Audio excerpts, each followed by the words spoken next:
తాకట్లో ఉన్న మీ బంగారాన్ని విడిపించి ఆ రోజు ఆన్లైన్ రేటుకి కొంటాం. Sharma gold company. నమస్కారం, వెల్కమ్ టు సుమన్ టీవీ. నేను గీతాంజలి. ప్రస్తుతం మనతో పాటు కామాఖ్యామృత శోధన వ్యవస్థాపకులు, అమ్మవారి ఉపాసకురాలు వేణుశ్యామ అమ్మ ఉన్నారు. వారితో మాట్లాడదాం. అమ్మ నమస్కారం. చిన్ని కృష్ణయ్య అందరి ఇళ్లలో కనువిందు చేస్తాడు. అంటే విశేషంగా కృష్ణాష్టమి రోజు ఎంత చక్కగా చిన్నపిల్లలకి అలా అలంకరించి మనమే మురిసిపోతూ ఉంటాం పిల్లలందరికీ కూడా. ప్రత్యేకంగా కృష్ణ భగవానుడి ఆరాధన కానీ, ఆ రోజు విశేషంగా పూజ కానీ 15, 16 అనేది ఒక సందేహం అమ్మ. కానీ ఎంతో సందడిగా ఉంటుంది. ఉట్టి కొడుతూ ఉంటారు. ముందు రోజు ఏమో ఆరాధన, దేవాలయాలన్నీ కూడా భక్తులతో కిటకిటలాడతాయి. అసలు ఎలా జరుపుకోవాలి కృష్ణాష్టమి అంటే ఏం చెప్తారు? కృష్ణాష్టమి అన్నది అసలు పూజ ద్వారా అంటే ఏముండదు. కృష్ణుడు అంటే ఆరాధన అని అర్థం. అందుకే ఆవిడ రాధ, ఆరాధన. అయితే ఇక్కడ అసలు కృష్ణుడు ఎందుకు అంటే ఆయన గుండెల్లో మన గుండెకి ఎవరైతే అధిపతో ఆయనే కృష్ణుడు. అందుకే మీరు ఎప్పుడైనా బృందావనం అంటే అర్థం ఏమిటి? ఇక్కడ ఎంజాయ్మెంట్ ఏదైతే ఉందో అదే బృందావనం అంటే.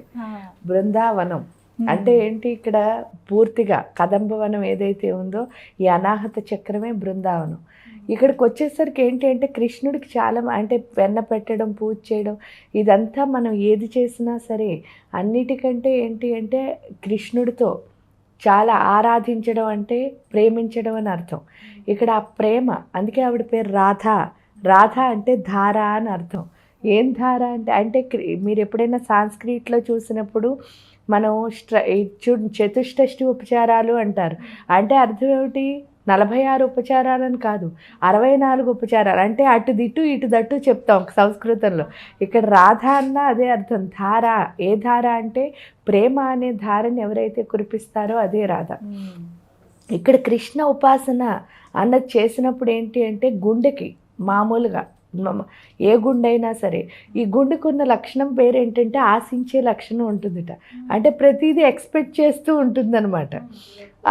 ఆ ఎక్స్పెక్టేషన్ ఏదైతే ఉందో అంటే ఆశించే లక్షణం ఏదైతే ఉందో అది అనుభవంలో అంటే ఆశిస్తే ఏమవుతుంది అంటే ఇప్పుడు ఎవరైనా వచ్చారనుకోండి, వాళ్ళ నుంచి మనం ఏదో కోరుకున్నాం, అప్పుడు వాళ్ళు ఏం చేసినా దాన్ని మనం ఏం చేయలేకపోతామంటే ఆనందించలేం, ఎంజాయ్ చేయలేం. కృష్ణ అన్న పదానికే ఆనందం అని అర్థం. ఈవిడ పదానికి ప్రేమ ఎలాగో ఈయన పదానికి ఆనందం అని అర్థం. కృష్ణ అంటే తృష్ణ అని అర్థం, అంటే ఆనందం. అదే లాస్ట్ అని. ఇంక చివర అన్నీ అయిపోయిన తర్వాత ఎక్కడికి చేరతారంటే కృష్ణుడి పాదాలకు చేరతారట. ఇక్కడికి వచ్చేసరికి ఏమవుతుంది అంటే ఆ ఆనందం ఏదైతే ఉందో గుండెల్లో అది రావాలి. అంటే అది రావాలి అంటే ఎప్పుడు దేని నుంచి ఏది ఆశించకూడదు. కృష్ణుడు ఏం చేస్తాడంటే ఈ ఆశించే స్థితిని అనుభవంలోకి తీసుకెళ్తాడు. అంటే ఇప్పుడు వచ్చినప్పుడు ఏం జరిగిందో అదే నిజం. అంతేకాని ముందు మనం ప్లాన్ చేసేసుకుని ఇలా అవుతుంది అలా అవుతుంది అంటే అది అసలు నిజం కాదు. ఎందుకు కాదు అంటే ఇక్కడికి వద్దామని ఒక టైం అనుకున్నాం అనుకోండి, ఆ టైంకి రావాలి అంటే కూడా మనకి మధ్యలో అంటే అక్కడి నుంచి ఇక్కడికి రావడానికి కొంత రూట్ ఉంది కదా. ఈ రూట్లో ట్రాఫిక్ జామ్ అవ్వచ్చు, వర్షం ఏదైనా అవ్వచ్చు. మన ఇద్దరం కలుసుకోవడానికి మనం అనుకున్న టైం కాకుండా వేరేది అవ్వినప్పుడు మనం ఈ టైం ఫ్రేమ్ని ఇలా సెట్ చేసుకుంటే అది ఎంతవరకు మనం ఫుల్ఫిల్ చేయగలము అని అన్నప్పుడు అది అంటే ప్రెజెంట్ టెన్స్లో ఉండడం. ఆ ప్రెజెంట్ టెన్స్లో ఉంటేనే ఏమవుతుందంటే అనుభవం అన్నది వస్తుంది. ఆ అనుభవాన్ని ఎవరైతే ఆనందంలోకి తీసుకెళ్తారో అదే రాధ, అంటే ఎంజాయ్మెంట్. అందుకే చూడండి మీరు కృష్ణుడి దగ్గర చాలా మంచి మంచి అంటే స్టోరీస్ ఉంటాయి. అంటే వాళ్ళ ప్రేమని గుర్తు చేసేవి.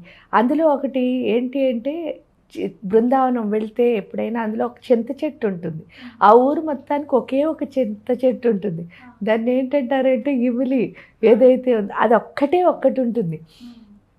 ఆ ఒక్క చెట్టు ఉండడానికి కారణం ఏమిటంటే అక్కడ చెప్తారు వాళ్ళు, ఆ బృందావనంలో ప్రతి ఇల్లు ఒక కృష్ణుడి టెంపులే. ఎందుకంటే వాళ్ళు అంత బాగా ఆరాధిస్తారు. దానికి తోడు ఇంట్లో మనిషిలాగే చూస్తారు. అందరూ కూడా ఒకటే మాట, ఇలా ఏమీ మాట్లాడుకోరు.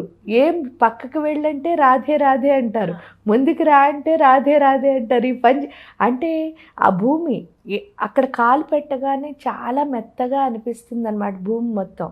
అంటే ఇంకెక్కడా అనిపించదు. ఒక పట్టుపరుపు మీద నడుస్తున్నట్టు ఉంటుంది కానీ రోడ్డు మీద నడుస్తున్నట్టు అసలు ఎప్పుడూ అనిపించదు.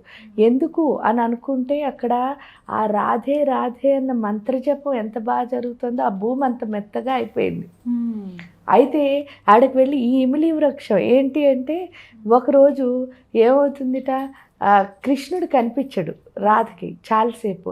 కనిపించకపోయేసరికి ఈవిడ అంతసేపు ఆయన్ని చూడకుండా అసలు ఎప్పుడూ ఉండలేదు. ఉండకపోవడం వల్ల ఆయన కోసం వెతుక్కుంటూ చాలా ఆరాట పడుతూ ఉంటుంది.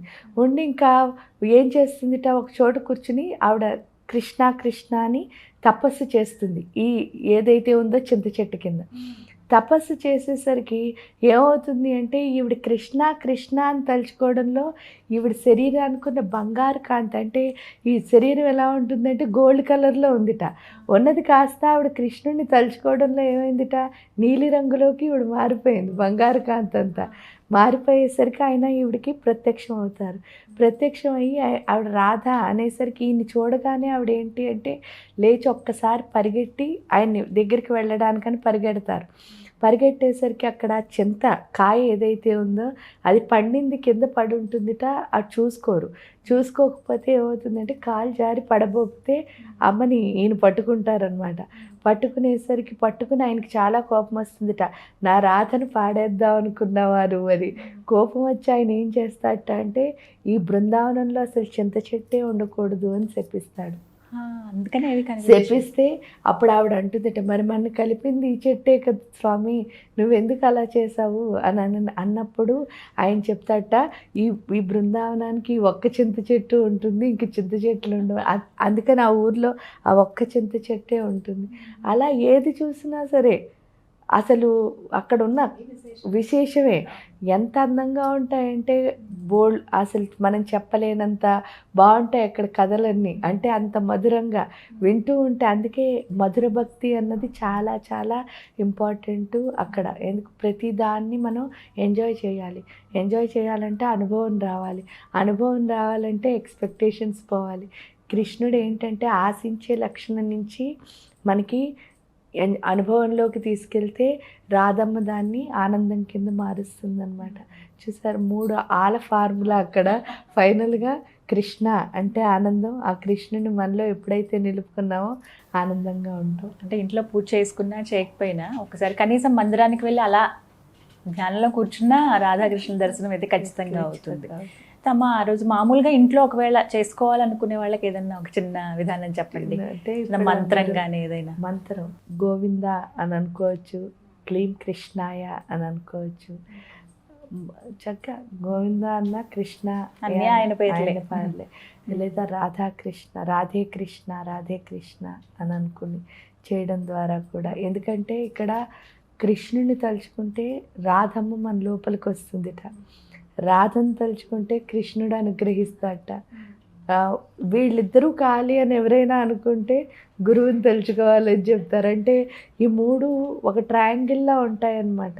గురుమండలం అంటే రాధాకృష్ణ మండలం ఏదైతే ఉందో అదే గురుమండలం. అందుకని చెప్పేసి వీళ్ళు ఏం చెప్తారు, కృష్ణుడు కావాలంటే చాలామంది కృష్ణుడు ఇష్టం ఉంటుంది, కొంతమందికి రాధ ఇష్టం ఉంటుంది.